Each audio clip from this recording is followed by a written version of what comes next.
অপহরণের অভিযোগে সোনাইয়ে গ্রেপ্তার যুবক। নাবালিকা যুবতীকে ফুঁসলিয়ে নিয়ে অপহরণের গুরুতর অভিযোগ ওঠা যুবককে এবার গ্রেপ্তার করল সোনাই পুলিশ। গত বৃহস্পতিবার ঘটনার বিবরণ জানিয়ে সোনাই থানায় মামলা দায়ের করেছিলেন নাবালিকার বাবা। এতে অভিযুক্ত করা হয়েছিল সৈয়দপুর পঞ্চম খণ্ডের সাজন উদ্দিন লস্কর 30 বছরের নামের যুবককে। এই ঘটনার পর তীব্র চাঞ্চল্য দেখা দেয়। যদিও যুবতীকে সঙ্গে সঙ্গে উদ্ধার করা হলেও ফেরার ছিল যুবক। অভিযুক্ত যুবকের বিরুদ্ধে অভিযান চালিয়ে পুলিশ পাকড়াও করে। বর্তমানে থানায় রেখে জিজ্ঞাসাবাদ চালিয়ে যাচ্ছে পুলিশ বলে জানা যায়। বুধবার থানায় উপস্থিত হয়ে সোনাবাড়িঘাট জিপির প্রাক্তন সভাপতির প্রতিনিধি শামসুল ইসলাম বড়ভূইয়া জানান, ধনেহরির নিরীহ পরিবারের নাবালিকাকে ফুঁসলিয়ে অপহরণ করেছিল যুবকটি। তবে পুলিশ যুবতীকে উদ্ধার করলেও অভিযুক্ত যুবক ফেরার ছিল, কিন্তু পুলিশের অভিযানে যুবকটি আটক হয়েছে। সোনাই পুলিশের অন্যায় বিরোধী তৎপরতাকে তিনি সাধুবাদ জানান। অপরাধীদের বিরুদ্ধে কড়া পদক্ষেপ নিতে পুলিশের কাছে তিনি দাবি তোলেন। Bureau report, Nababarta today.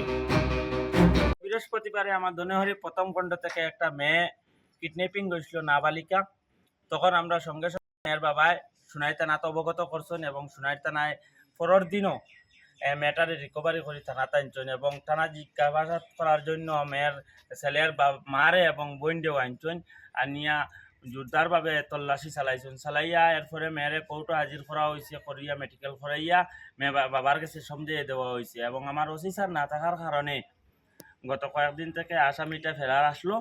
আমি ধন্যবাদ জ্ঞাপন করছি আমার সোনাই থানার ভারপ্রাপ্ত অফিসার মানব হেন্ডিক মহাশয়কে এবং ধন্যবাদ জ্ঞাপন করছি আমি এই মমিতা ম্যাডামকে, যে অক্লান্ত পরিশ্রম করে যে কাছাড়ের পুলিশ প্রশাসনের যে সোনাইর পুলিশ স্টেশনের দায়িত্বে থাকা যারা আছেন সবাইকে আমি ধন্যবাদ জ্ঞাপন করছি যে দুর্নীতির বিরুদ্ধে এবং অপরাধমূলক বিরুদ্ধে যেভাবে পুলিশে ভূমিকা পালন করছেন তার জন্য আমি আমার পক্ষ থেকে এবং গ্রামের পক্ষ থেকে অশেষ ধন্যবাদ জ্ঞাপন করছি।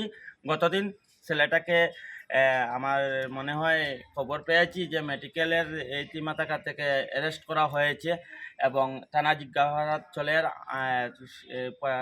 যে প্রক্রিয়া আছে জিজ্ঞাসাবাদ প্রক্রিয়া শেষ করে আমার মনে হয় আইনি প্রক্রিয়াভাবে যেটা হবে আমি সেটার উপরে আমার আস্থা আছে এবং প্রশাসনের উপরে আমার আস্থা আছে এবং বিচার ব্যবস্থার উপরে আস্থা রাখিয়া আমি আরও একটা কথা বলতে চাই যে আবারও যে আমরা কোর্টে আমরা আবেদন করব যে এই লাকি মেম্বার এবং যারা ছেলের বাবা এবং বোনের জামাইকে আবার তদন্তর আওতায় তারাই আনার জন্য, যেহেতু এই জিনিসটা বিগত কয়েকদিন আগে এটা ধরা হয়েছে এবং তারা বিচার আওতায় নিয়ে একটা মোবাইলও আমরা সিজ করিয়ে রাখিয়েছিলাম এবং তারা আমাদেরকে বিচার বলে আবার ওই যে মেয়েটিকে কিডন্যাপ করে নিয়েছে।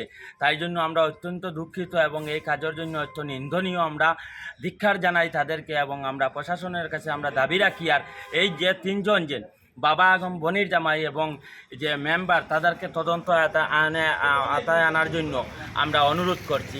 আর আমরা কোর্টে আমরা স্বাগতম জানাই, ধন্যবাদ জানাই এবং সোনাইর পুলিশে আবারও আমি সোনাইর ওসি স্যার এবং এই কেসের আইও মমিতা ম্যাডাম এবং যারাও এই পুলিশে এবং ব্যাটালিয়ন কাজ করে যাচ্ছেন সবাইকে আমি অশেষ ধন্যবাদ জ্ঞাপন করছি। এই বলে আমার